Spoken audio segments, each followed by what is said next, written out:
Olá galera, meu nome é Anne Caroline, sou estudante de Direito do 4º período da UniFTC e hoje a gente vai falar sobre as diferenças entre sequestro e cárcere privado e extorsão mediante sequestro. Você sabe a diferença entre os dois? Vamos lá entender? O crime de sequestro e cárcere privado estão previstos no artigo 148 do nosso Código Penal, que diz o seguinte: privar alguém da sua liberdade mediante sequestro ou cárcere privado. Pena, reclusão de 1 a 3 anos.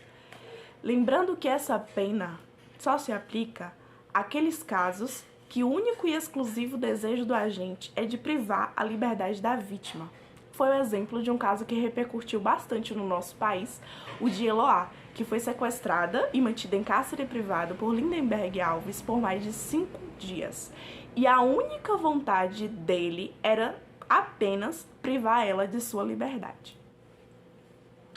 Primeiro, vamos entender a diferença entre o sequestro e o cárcere privado. No sequestro, digamos que é uma forma de privação da liberdade um pouco mais ampla. Como assim? O indivíduo pega a vítima, leva para uma fazenda.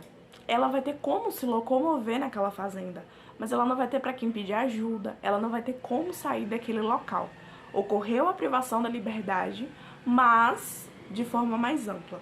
O que é diferente no cárcere privado, que o indivíduo pega a vítima e coloca, por exemplo, dentro de um quarto, trancada dentro de um armário, tá? A privação da liberdade aconteceu de forma mais minimizada em um ambiente. Agora, vamos dar uma olhadinha nas qualificadoras desse crime.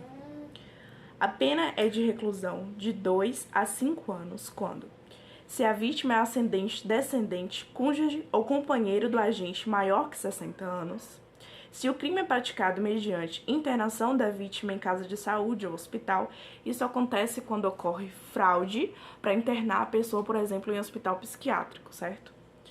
Se a privação da liberdade dura mais que 15 dias, se o crime é praticado contra menores de 18 anos, se o crime é praticado por fins libidinosos. Lembrando que não precisa acontecer o ato libidinoso para que seja considerado essa qualificadora, tá? Só a intenção do agente para com a vítima já basta.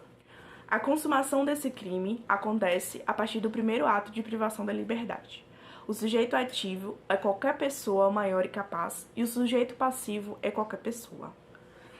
Agora vamos falar sobre o crime de extorsão mediante sequestro.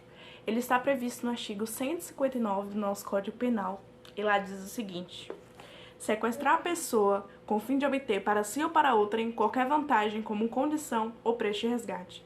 Diferente do artigo 148, que o desejo do agente é somente privar a vítima de sua liberdade, já no 159, o desejo do agente é extrair ilicitamente bens patrimoniais em troca da liberdade da vítima.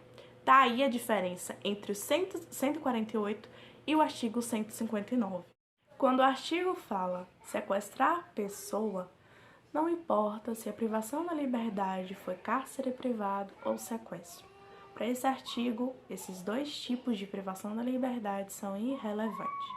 A consumação desse crime acontece com a privação da liberdade da vítima e desde que comprove a intenção patrimonial do indivíduo para com a ação. Essa foi a nossa explicação de hoje. Muito obrigada pela atenção de vocês.